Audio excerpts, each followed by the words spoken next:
Com a vicerectora de Relacions Internacionals i Cooperació, me correspon el privilegi de coordinar totes aquestes activitats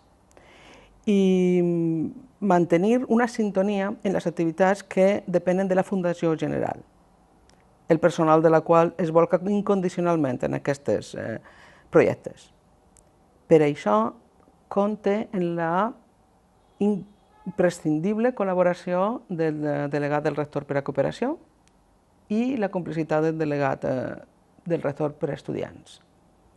així com el treball de les persones que estan als diferents serveis de la universitat, en particular el Servei de Relacions Internacionals i Cooperació i el Servei d'Informació i Dinamització.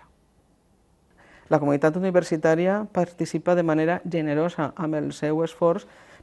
per a portar endavant les iniciatives, moltes vegades en condicions molt difícils. El paper de la universitat va des de gestionar, tramitar, justificar els projectes al paper de mantenir amb fons propis o bé obtinguts per donacions activitats i convocatòries estables, com aquesta segona convocatòria de projectes de cooperació, els resultats de la qual se presenten en aquest CD. Alguns projectes escomesos per la Universitat de València en els últims anys han precisat, a més dels recursos propis, que la universitat acudirà per a la seva culminació a convocatòries externes, com per exemple de la Generalitat Valenciana o a l'ajuda d'altres entitats. En altres ocasions se treballa conjuntament en universitats, ja siga les universitats de la Comunitat Valenciana, per mitjà de l'associació Kubrick, o bé la xarxa Lluís Vives,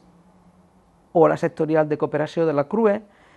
posant la nostra contribució al servei d'un projecte comú de major envergadura. La tercera convocatòria de projectes, Comissió 07%, una nau de solidaritat, acaba de ser resolta